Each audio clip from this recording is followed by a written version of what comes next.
Good afternoon, everyone. It is so great to have you with us today. We are going to talk a little bit more about improving your money habits. A great topic, I think, especially now as we begin to think about our budgets and things of that nature coming up for next year. It's crazy to believe we're already at that moment, but improving our money habits really can happen any time of year. So we're excited to talk with you more about this. My name is Sarah Scruggs. I'm the Community Engagement Specialist at Harvard University Employees Credit Union. I'll be talking a little bit throughout the first half of our presentation, and then Migdalia Gomez, our Community Engagement Manager, will take over from there. And we will talk back and forth during the second half of our presentation, but we'll both be looking through the questions as well as the chat. So just know you'll see both of our or hear both of our voices today throughout the presentation. Some logistics to go over. First, we've gone ahead and muted everybody on the call except for us panelists so that way you can continue doing whatever you need to do during this time. Maybe that's eating lunch, maybe that is wrangling people in the background, whatever you may need to do, that is totally fine. But we don't want this to keep you from asking questions. So there is a questions feature on the GoToWebinar tab. It's either to the right-hand side of your screen or up at the top, depending on how you logged in. It will say questions. So if you could, in the questions feature, just let me know where you are joining us from today. That way I know, number one, you can hear me, and number two, you know where the questions feature is. So if you could just let me know, where are you joining us from today? Doesn't have to be super specific. All right, we've got someone from Mass Eye and Ear, wonderful. Someone from Boston, Salem, wow, love this, McLean, Bergen Women's. We've got a wide range, MGH, wonderful. Thank you all so much. We've got someone from Cooley, Wentworth Douglas, perfect. Thank you all so much. I'm so glad you've joined us all today. And please know this is where you can ask questions. So if there's a question that comes up, please don't hesitate to write in there and we'll be more than happy to answer anything that comes up. This presentation is being recorded and will be posted on our YouTube channel to rewatch. We will also follow up with an email to the link directly so that you have access to that as well as the slides. And we do ask that you fill out a quick survey for us at the end of our presentation today to let us know how we did and if there's anything we can do to continue making these series wonderful for you all with MGB. Harvard University Employees Credit Union is Harvard's not-for-profit financial institution. And as all of you work for MGB, MGB is affiliated with Harvard University. And so all of you are eligible to become members at the credit union. And why would you do this? Well, Harvard University Employees Credit Union is really focused on our members. We're focused on our community and making sure that our products and services fit for every single person within that eligibility range, including those of you who may not live here in Boston or have access to us in our branches. We have mobile and online banking services where you can apply for loans, apply for credit cards. You can do all of that online. And so we want to be sure that we're offering those services to all of those in our eligibility. And that includes all of you on this call. And so if you have any questions about HUECU or how we can help with any products and services you might need, we are happy to answer those. But today we're really going to be focusing on our topic. And I'm going to pass it over.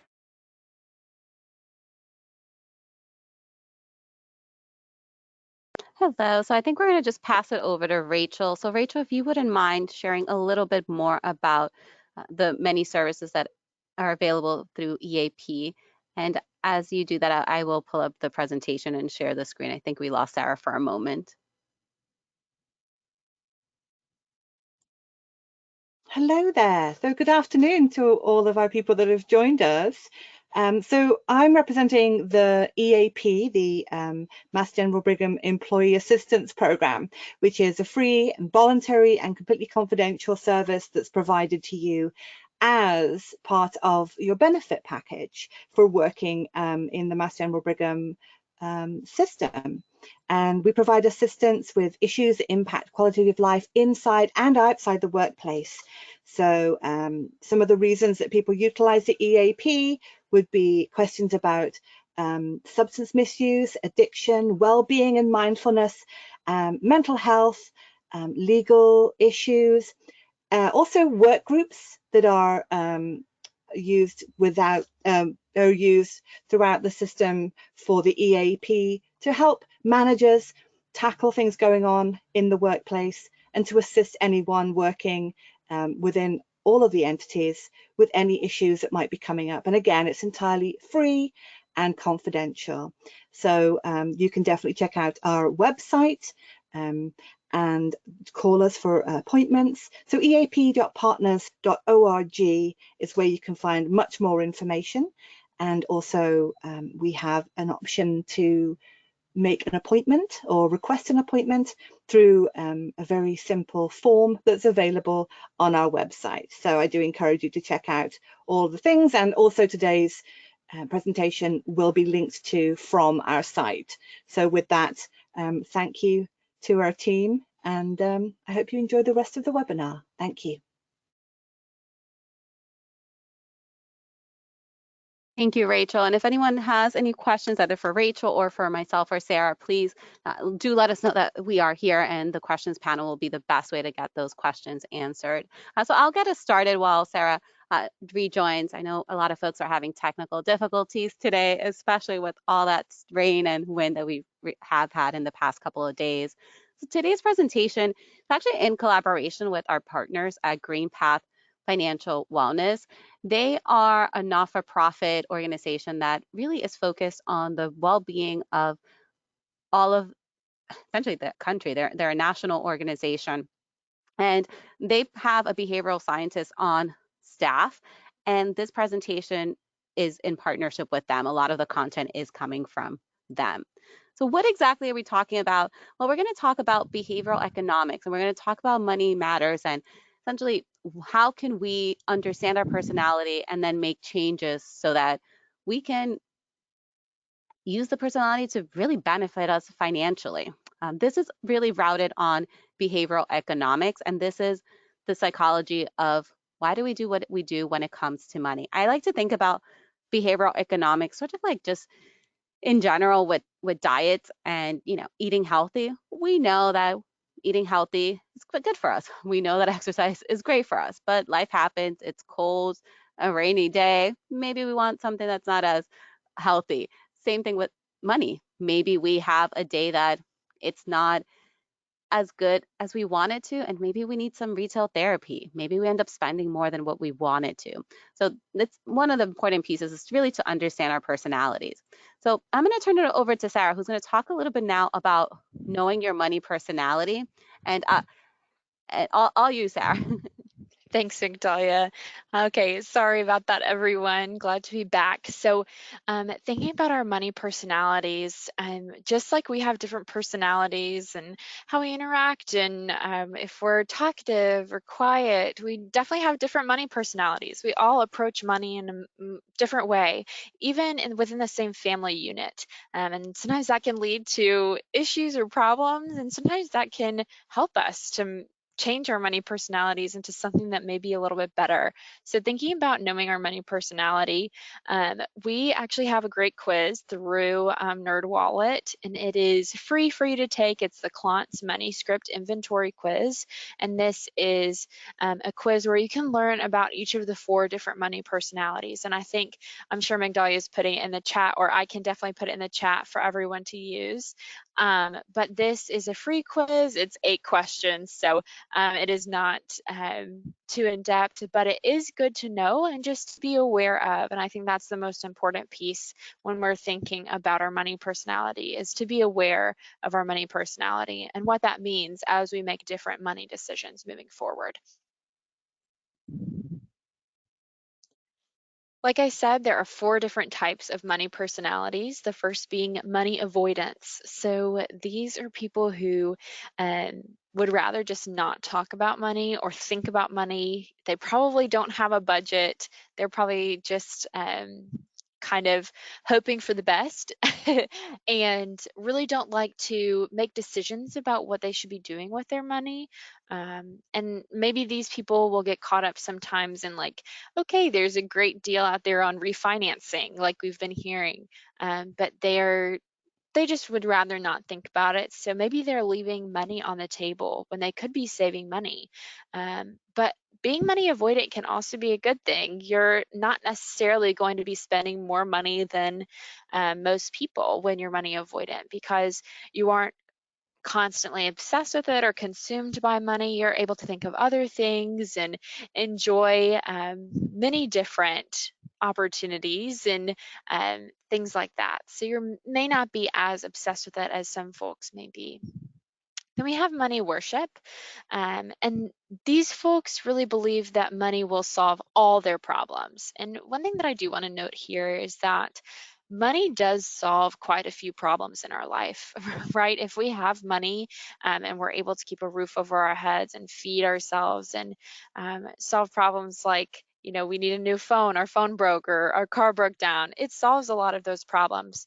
But when we think about money worship personality, these folks really believe that money will solve all their problems. So it may get them out of tough spots when, they may lose a job or something of that nature and want to get a new job. Having more money will solve their problems. They're maybe always looking for more ways to get more money because they figure that that will solve their problems. And then money status. Money status and money worship can be closely tied together, but money status is really if you're equating your net worth to your self-worth. So these folks really, I fall into this category myself. I really sometimes can be consumed with my number on Mint. I don't know if any of you use that app for tracking your money, but it tells me my net worth at the very top every morning. And sometimes I can be so consumed with making sure that that number is where it is that I forget that, there's more to me than just how much money I have. And that, if my savings account isn't exactly where I want it to be right now, that doesn't mean that, I'm terrible or anything of that nature. It's that, we really need to separate ourselves. And with money status, we just really have to be careful with that because we can get too consumed with that number. And sometimes we just need to remember that there are experiences in life and things that we need to be saving for, of course, but there's also an importance in living life in the moment as well. With money vigilance, it's interesting that these two categories fall together a lot of times because my quiz says that I'm money status as well as money vigilant. And the reason for that is that you're focused a lot on savings and you're frugal. And so you're probably hearing this and you're like, you know what, actually, I would like to be money vigilant, right? I think we all would like to be money vigilant. We'd like to make sure that we are saving and that we're not spending our money just because we want to. But sometimes with money vigilant, we have to be careful of not living out those experiences that we should be having in our lives, and saying, you know what, it's actually okay to go to dinner with a friend because I haven't seen them in a really long time. We've been trapped in our homes. It was so unsafe, but now we want to go out and eat dinner together. We should encourage that from time to time. And so being money vigilant, we do have to look at that, but this is a great thing to be focused on savings. So it's all about balance when you're thinking about money personalities. And on the next slide, it talks about what influences these personalities. And I think that this is really interesting because, like I said, just because you're from the same family or maybe you grew up in the same place, that doesn't mean that everyone's money personality is exactly the same. Because there are many different things that influence this. Values is definitely one. The things that we hold close to us definitely influence how we spend our money and how we look at money. Advertising. I don't know about you, but I'm constantly being bombarded with different ads, whether it's through email or on my phone, on Facebook, even just on social media. Having those ads constantly thrown at us can influence our money personality. Maybe I'm more money status, and I'm constantly seeing, the next great thing that will change our lives or make our lives better. That could be a huge factor on whether I live out those values that I hold dear, or maybe I'm more being influenced by advertising. Then there's social factors as well. And with social factors, these are things like, you know, once you get married, you have a whole new money personality, thinking about money alongside you. And so that can really influence it. Maybe your friends can influence this, the way that they spend money. You feed off of them, right? A lot of times people like to say you are who you keep around, and that can be definitely true. And then self-concept and understanding yourself, being self-aware, can definitely have an effect on your money personality. And really, it's all about that balance, like I spoke about.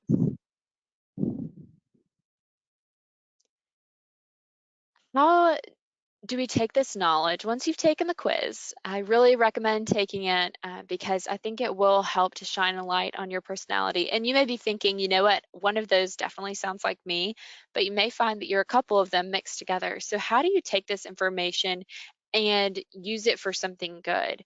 Well, like I said, with each of those factors, and the NerdWallet quiz does have this information there as well in the description, are what are some things that you should be looking out for with your money personality. Like, let's say that I am more money vigilant.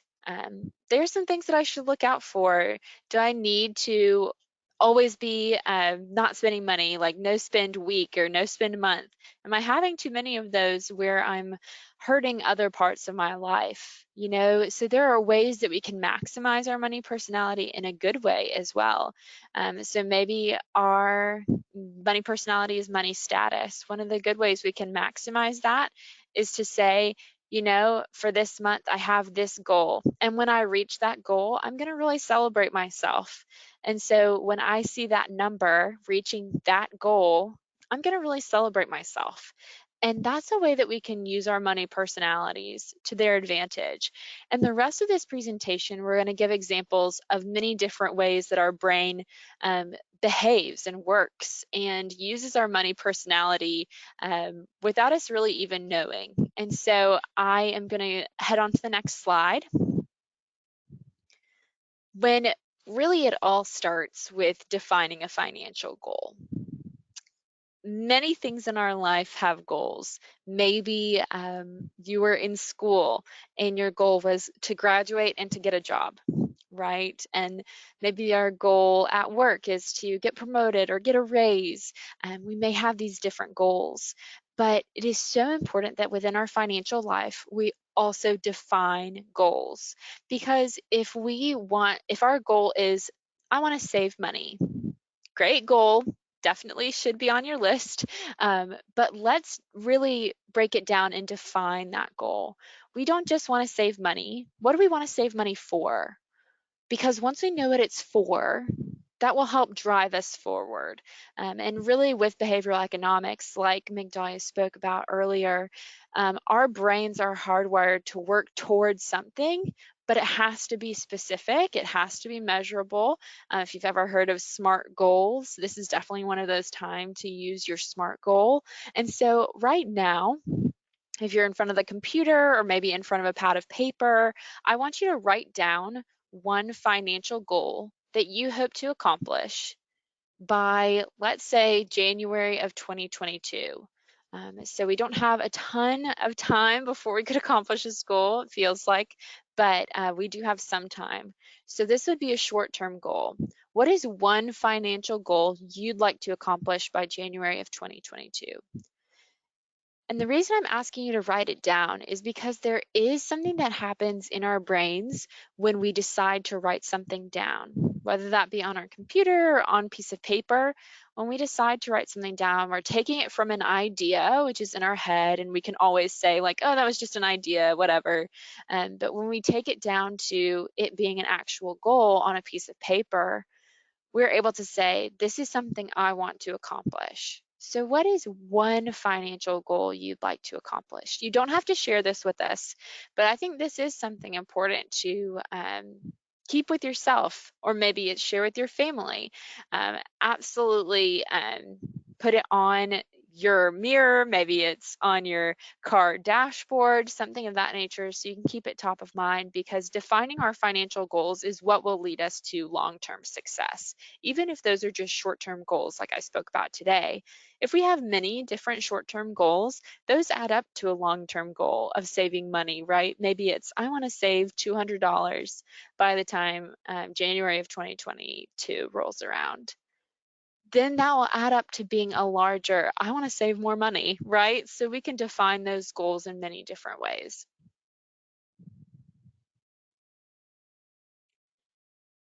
So, like I spoke about, we all have these money personalities, and they all have different ways of impacting us.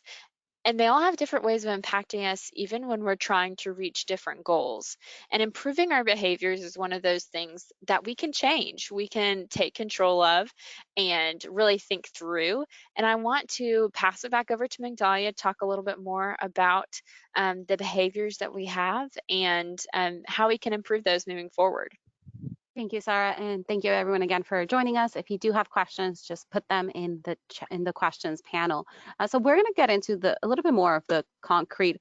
Okay, we understand now why it's important to understand our behaviors. We have a better understanding of what our money personalities are. We have a goal that we're working towards, but now how do we do it? How do we essentially have our money personalities and all of these money tricks work for us? So we're going to go through a couple of different scenarios, and I recommend have a piece of paper, take notes down, think back to that goal that you have that you want to accomplish by January 2022, and think, okay, with the behaviors that they're describing, how can I use that behavior to my benefit? For the example, I'm going to say that my financial goal, let's say for 2022, I want to pay off $1,000 in my credit card. Well, if that is one of my goals, one of the things that I could do is have a pre-commitment. So I essentially can start scheduling something in advance. So I can pre-commit to taking steps towards those goals. So if my goal is to pay off $1,000 off of a credit card, then in order to do that, I would schedule it. I would say, okay, every 2 weeks, every month, I'm going to pay this much. I'm going to pre-commit to maybe remove the credit card on, I'm going to choose a date and remove it from any saved website. And some other things that you could do with just general pre-commitment. Let's say that you're someone who is more on the money avoidance. You really don't want to deal with it, sort of like putting it off. Then you know what? Let's put some time on our calendar. This is something that you can literally do right now while you're on this call, and just put some time and say, this weekend, I'm going to spend 2 hours on XYZ, or next week, whatever time works for you. We also recommend pairing that with something that's enjoyable.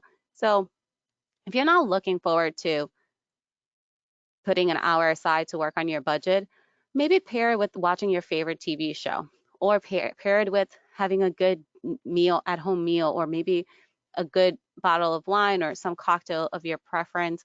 That way it's something you're pairing something enjoyable with this task, because you don't want to dread this. You want to be able to look forward to this. It's going to help you with your finances and improving your financial well-being.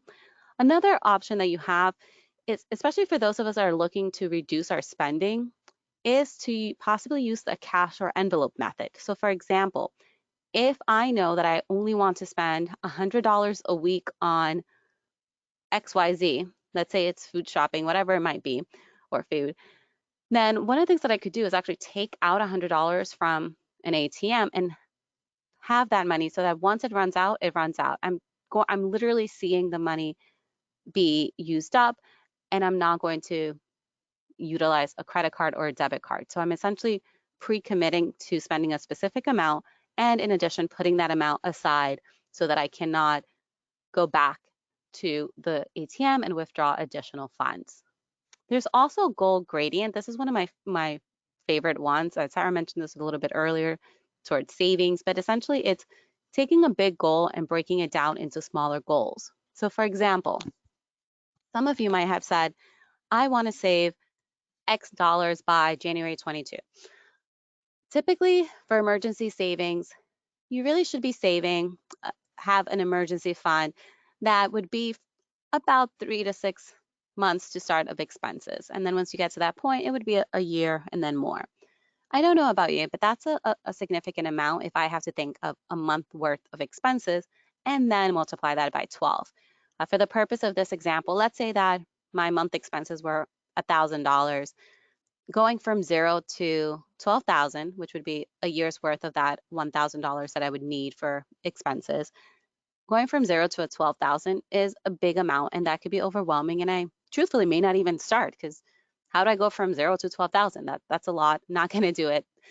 But if I instead think, you know what, instead of thinking of getting to 12,000, or in this example to 10,000, I'm going to break it down to say each year I want to do 3,000. Monthly, I want to do 250. Another way of approaching it is, instead of thinking of saving 10,000, I'm just going to focus on saving $1,000 first, or 500. And then once I reach that goal, then I up it to the next goal. That way you're breaking it down to smaller pieces, so it's not as overwhelming. Okay, for this one, I'm going to ask everyone to participate in the questions, and let me know if anyone here has ever had planning fallacy, and if so, you can say yes and give an example. But essentially what planning fallacy is, it's underestimating how long it will take to complete a task. I'll start us off. I know for myself, I always think I'm going to get more sort of the household chores done on a Saturday than I ever can. And so that's one of the things that I know. It's like, I think I'm going to be able to do laundry. I think I'm going to be able to, vacuum, do some gardening. There are all these things I think I can do, but then it doesn't actually happen. Has anyone ever experienced that? Please let me know in the questions panel, whether that's on a Saturday, whether that is with schoolwork, with anything, with work. Um, yes, I see some people saying yes, the same. Trying to fit too many activities into a weekend. Yes, very guilty of that. And this is the same when it comes to money. When it comes to money, we tend to think, oh, I'll be able to get that done in 2 years. I'll be able to get that done in a month. But then life happens. I know for a lot of us, sometimes we think, I'll be able to, this is very common, a credit card balance transfer. So what exactly is that?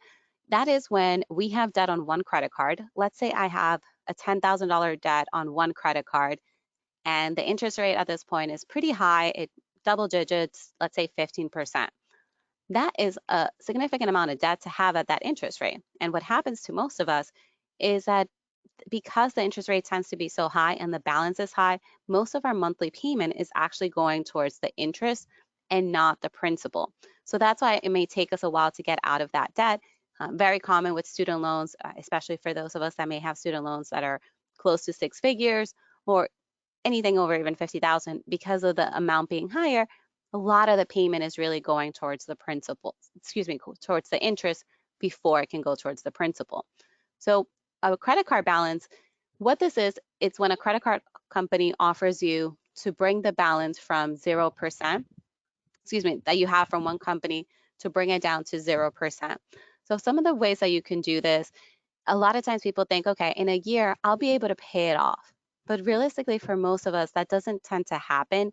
So some of the things that you could do with planning fallacy, knowing this, is calculate, if I have $10,000, how much would I need to pay off on a monthly to be able to pay off that credit card? Something else that we could potentially do is setting up automatic monthly payments. So instead of thinking, oh, I'll get to it tomorrow, I have time on Saturday with all my other chores, let's just set up those automatically monthly payments for that amount that we've calculated, so that our payment is going straight to that credit card. And then the other one, which is probably the hardest one, is not adding additional debt. But ways that we could combat this is leaving the credit card at home, only using it for a monthly subscription, such as maybe your Netflix account or your phone bill, something that you just pay off every month. Sarah, I don't know if you have, I noticed that you're on mute. I don't know if you have anything you wanted to add here. Of course, yeah. So when I think about planning fallacy and kind of pairing it up with a money personality of maybe your money worship, a part of money worship sometimes is thinking that money is going to fix our problems. But a lot of times, even if maybe you do have more money than you need specifically for your budget or for your expenses, even sometimes it really comes down to the planning of it. And so a lot of times people will say, oh, well, if I get this $5,000 raise, then I'm going to be able to pay for all those things and I'll put some money into my retirement account and all of that stuff. But if we don't actually have a plan to do so, a lot of times we're not going to complete that task. So say, oh, of course we have plenty of time. It's going to, it's going to be great once I get that raise and all of this, but then I end up not actually planning to complete that task, it can really trip us up a little bit. So it is really important that we make sure to plan according to how much time we really believe that it will take. And if you don't know how long it's going to take, maybe researching, seeing what steps do I need to take to complete this task, and then estimating for yourself about how long those things will take. So I really think that planning fallacy is one of those things that gets us definitely not only in our finances, but in so many different things. Thank you, Sarah.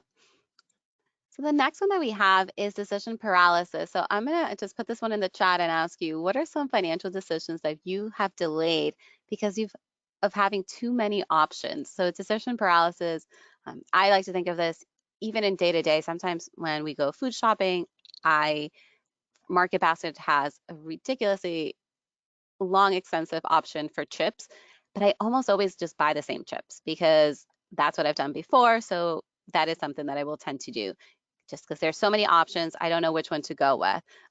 Or sometimes we could just avoid making a decision altogether because there are too many options. So there, a lot of times I see that some folks are writing retirement. Yes, making a decision about retirement, delaying that. Yes, thank you for letting us know. Someone else said anything to do with my car. I appreciate that, and I completely understand that as well. So sometimes there are too many options, so we just don't do anything. Now, how does this relate back to our finances? In order for us to essentially be financially well, at least as defined by the Consumer Financial Protection Bureau through the government, we want the ability to have security and freedom of choice currently and in the future. So what does that mean in day to day? That means that for the present security, that means that we would have control over our month-to-month finances. That means that our budget would be good. So if some of us may be avoiding working on a budget because there's so many options out there. I know Sarah mentioned there's Mint, so for some of us there may be apps. For others, we may just rather use online banking budgeting tools with our primary financial institution, or we may want to just do old school pen and paper, or maybe an Excel, maybe create your own. There's so many options, but we may not take one.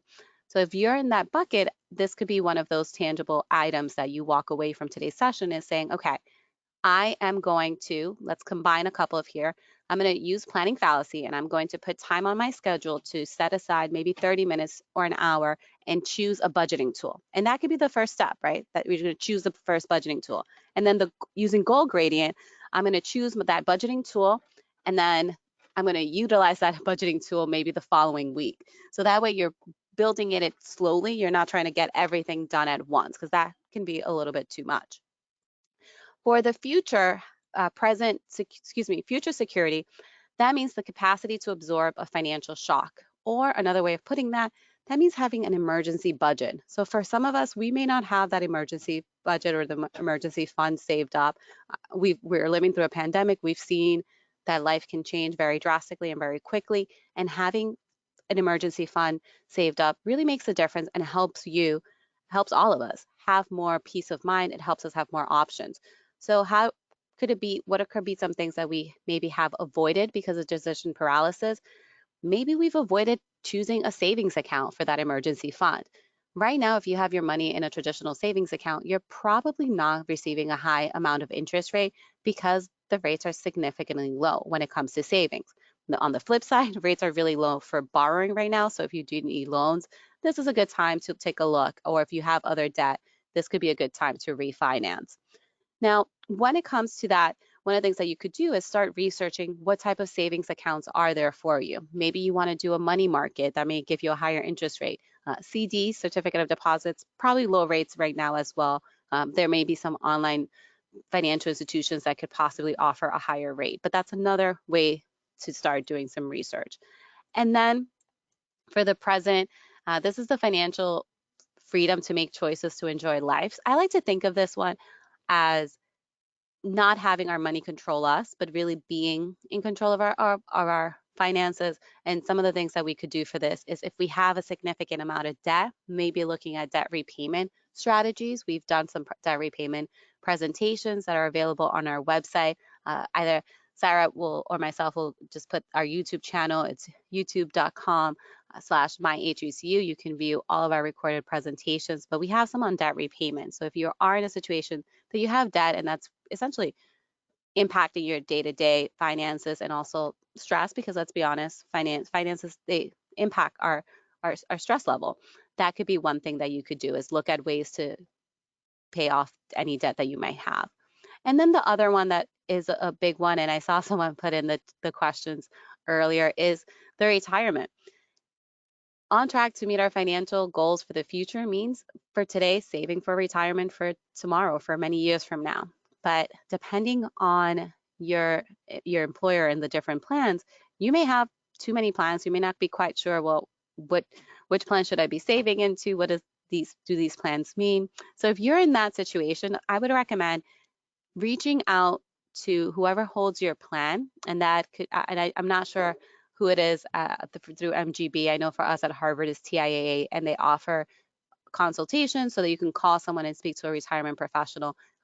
I guarantee you that your retirement provider also offers that. Give them a call. That call, it'll be an hour, but it will give you peace of mind because you'll be able to talk to someone who can run numbers for you. They can tell you what suggestions they have. And it's, again, putting you in control. That's what we want. We want you to be in control of your finances and understanding that decision paralysis is not going to get you down anymore because you are taking action today so that tomorrow will be a better day for you financially.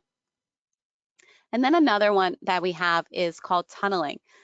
This is a big one. This is something that I have seen. If anyone has any examples, we all learn from each other. So you can please share in the questions. But have you ever had an emergency and maybe not made the best financial choice because you were just so focused on that emergency at that moment? Some of the examples that I can bring to these, let's say that something broke in your home, and instead of thinking about ways to, okay, what's the best way for me to finance this? Maybe you put it on a credit card that was a higher interest rate, not realizing, ooh, I could have taken out a personal loan, or I could have asked for a payment plan. I used to work in a financial aid office, and that was something that was very common. We would have family members that sometimes would put $10,000, $20,000 on a credit card, and they wouldn't be able to pay it off in the next month.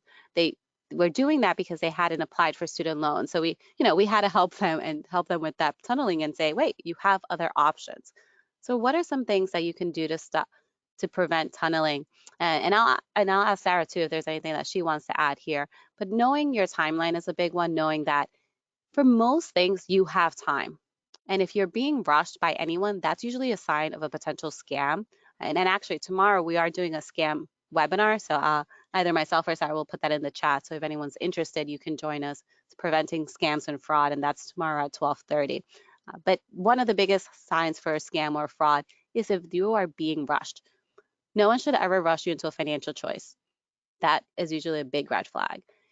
Part of that is because you want to compare your options. You want to see what is the best option for me. Should I go with this loan? Should I use this credit card? And sometimes just speaking with someone can help with that so that you're not feeling like, okay, I have to do this on my own. Just having someone to talk to. And even if you're not a member of the credit union, which, as Sarah mentioned, you're all eligible, you all can become members. Even regardless of where your location, I saw some folks in New Hampshire, Western Mass, regardless of where you are. But even if you're not a member, you could always give us a call. As a not-for-profit, we are here for the community, and part of that means that we're here to provide advice, even if you're not a member. So if you ever feel like you're in a tough situation, you're not sure what to do, feel free to give us a call. Even if you're not a member, we would love to help. And then the next one that I'm going to go over is a little bit about mental accounting. I don't know, Sarah, if there's anything you want to talk about mental accounting before I get started on this one. Of course. I mean, there are so many things that I account for that may not be the best financial choices. And keeping in mind our money personalities, this is when we treat money differently depending on the source and the destination. So I don't know if all of you receive like a tax refund. I know I do. But for me, when I get that tax refund, I always am like, oh, yay, free money. I don't always come with the plan. And that's something that can really bite you on the end of it. So I think using mental accounting to your benefit is something that's really important, because when we name our savings accounts, we then understand when our money goes in there, we're saving towards a goal. Like I said earlier, I have the Mint app. And for me, I put in goals there, and anytime I complete and I put money into that account or help to reach that goal, it shoots off little confetti everywhere, and that helps me even more with my mental accounting. And as a money personality, of somebody who sees that number makes me happy. Those things are good. And for me, that definitely is part of it on the mental accounting side. So using this mental accounting and using these behaviors to your advantage, understanding that they are being pointed out, but then also knowing that for some of them, you can use them to your advantage, including mental accounting. Thank you, Sarah. And the next one that we have is scarcity and, toilet paper. That's all I'm going to say. Last year, it was in big demand. The cost was up. We all saw that firsthand. And we are motivated. When there's a shortage, we are motivated to buy because we don't want to run out. Well, what are some things that we can do in lieu of that? If we know that scarcity is, I always like to say just being aware of that these are tactics, of being aware, especially for sales. I mean, how many of us get emails constantly like last chance, 20% off, or last chance, 20%, or buy one, get one free, or it's not going to be here tomorrow. It will. Most of these products will be there tomorrow. The sale will come back. Companies have calendars where they put items on sale periodically. So we know like the holidays are coming up. We know that in the next couple of weeks, some items are going to go on sale. We know that cars typically will go on sale towards the end of the year and then again in February. So there are just certain things that we know that it's going to happen, and just being aware of the marketing strategies can help us. And again, waiting is going to be has been a theme throughout today's presentation, because waiting really does give us more opportunities to think over, do we want to spend those funds, or do we not? Do we want rather save them? Hyperbolic discounting. This is a big one when it comes to retiring. So this is just an example of what happens when we think about retiring funds, and essentially the benefit of doing more today, which is actually the difference. With hyperbolic discounting, we focus more on, I need this today, so I will worry about that tomorrow. I like to think of it as that's a future me problem, not a current me. But instead, it's really doing the numbers and running the calculation. So let's go back to whatever financial goal you had that you want to reach by January 22. Use calculators if you're trying to save for a certain amount.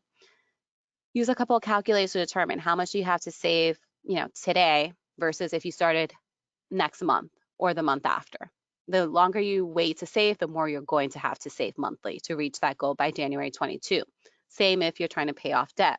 This is a great example for retirement. There's another really good calculator that we like on NerdWallet, and we have some calculators as well on our website, but there's one on NerdWallet that's a retirement calculator. And that one, you can actually do that right now, or we're in this presentation, and just see, well, what if I up my retirement savings by maybe 2%, maybe 1%? How much difference will that have? And just seeing that having time on your side is going to help you. In this example, we see that we have two individuals, Iris and Lucas, and they each are investing $100 a month. But Iris did that at the beginning, where Lucas, he did it 35 to 65 years old. I do want to point out with the age, this is not to say that if you're not within the 25 to 35 that it's too late. Nope, never too late. Today is sooner than tomorrow. So this is more just to show the concept overall. The NerdWallet calculator, which Sarah put in the chat, that can help you have numbers that are specific to you. You can put your number, your ages.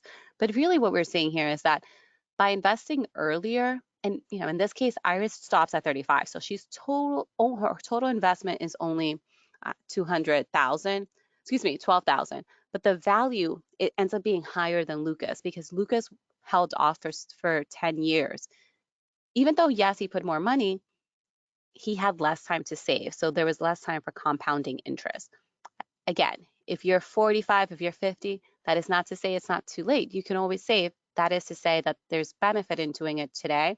And in order to avoid hyperbolic discounting, use calculators. See what difference you can make by saving a little bit more.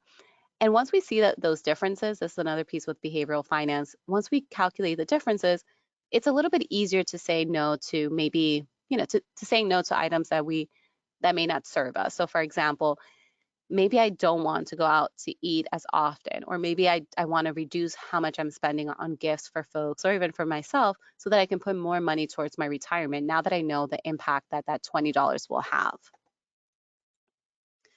This is another one of my favorite ones. I know I have some examples and I'll turn it over to Sarah shortly so we can hear some of hers, but this is the what the heck effect. It's the, well, I was going to start a diet, but I already ate pizza, so I might as well have dessert. Or the, well, I wasn't going to spend money, but this is on sale and I've already spent $50. What's another $10? It's called the what the heck. It's sort of giving up. And I like to think of this as every day, every moment is an opportunity to improve your behavior. And it's not to say that we're not going to sometimes spend more than what we wanted or borrow more. Life happens. That's just part of it. I think it's just keeping in mind that we don't have to wait till January 1st to make a New Year's resolution. We don't have to wait till Monday to start something new. We can say, as of 1 p.m. today, I'm going to start to do this. And if at 1:30 we don't do so well, okay, 1:35 we can switch again. So it's just to keep in mind that it is part of success. And I'll turn it to you, Sarah, see if there's anything in your experience that may help those that are in attendance today. Absolutely. And I think this is definitely the case with when we set up maybe like monthly goals to reach our larger goal, using goal gradient theory to help us reach that final success. Just because we didn't save this month or didn't meet that goal this month doesn't mean that we can't meet that goal next month and maybe even more to then meet that larger goal. And so that's why you set things up into smaller goals, because let's say that one month you just don't meet your goal. Well, that doesn't ruin your whole large goal, right? We can always make that up. There's always time for that. And that's something to really kind of flip your brain about, is saying like, okay, just because I didn't make it this time doesn't mean that I'm not going to reach my overall goal. And that's a really important thing to make sure that you understand and kind of flip your brain about. Thank you, Sarah. And thank you, everyone. So we're going to open it up now, just talk a little bit about next steps. And if anyone has any questions, let us know. This is the time. We purposely left time for questions, since we want to make sure that anything that we can clarify, we do so, and that we answer anything that maybe we didn't cover that you would like to know a little bit about. But just some overall next steps. Let's go back to knowing your money personality, taking those quizzes, understand, and even if you don't take the quiz, just being aware. And when are you spending the most money? Are you spending the most money the days that you get paid? Are you spending the most money when you are stressed? Are you spending the most money when you're around certain people? That's going to help you understand a little bit more about your money triggers, and then tying it back to your money personalities. And once you do identify those, then you can choose different pieces to improve on. And not everything will always be something that you need to improve on. Maybe you're a great saver. Maybe that's something that you want to focus a little bit more on. And we do like to give people homework. And of course, we don't check it. This is on you. But let us, choose one behavior to work on in the next 7 days. So I'm going to ask everyone, just put it in the questions. We will not say who said what, but just let us know, what is one behavior that you want to work on in the next 7 days? Okay, so as I see a couple of folks are typing, so I'll wait, but let us know, what is one behavior that you want to work on in the next 7 days? Choosing a budgeting app, I get that one. Stop shopping on Amazon and save more weekly. That's a really good one. Something that you could do for that one, for the Amazon one, is maybe if you have the app, just delete the app because it might make it harder because then you have to go on the website. Eating out less often, not eating out as much. I think the two of you can get together and not eat out. Someone just downloaded Mint. I love that. Doing it while, that's a great idea. It's like you're already here. You've already put this time aside. Assess my spending habits. Oh, these are so great. Stop overdrafting account. That's a really good one. Shut off advanced option. Yes, that's a really good piece. Yes, that can add up. That definitely can add up. Explore a better savings account option. Wow, these are all wonderful. Thank you so much for sharing these. And if there's anything that we can do at the credit union, please let us know. You all have access to GreenPath Financial Wellness. This could be another one to add to your list. They are accredited credit counselors. They can pull your credit report for free. It will not impact your credit score. They can help you with budgeting, and they can also do help with debt repayment as well. This is free because we pay for it at the credit union. I know sometimes people say here free and they're like, how is that possible? And technically nothing in this world is free. Someone's paying for it. So we are paying for this because we believe strongly that everyone in our community deserves access to good financial advice. And that's why we partner with GreenPath. It's available to you and anyone in your household. You can give them a call. They're available 6 days a week and late evenings as well. And oh, I see someone else. Someone else also downloaded Mint, and then they said they're going to stop going out to eat so much. Thank you for sharing that.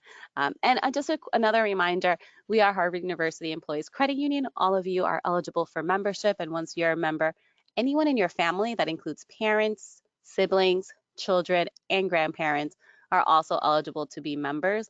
We're the same as a bank, offer credit cards, loans, car loans, mortgages, student loans, savings accounts.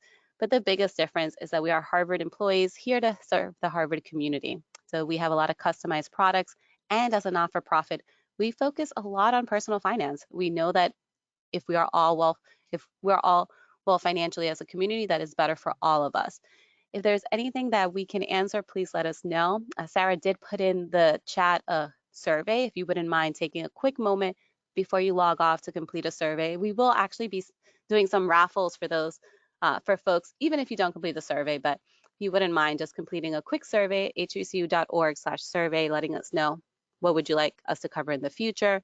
And if there are any other questions, please let us know. If not, I'm just going to mute myself and give folks a moment if questions do come up.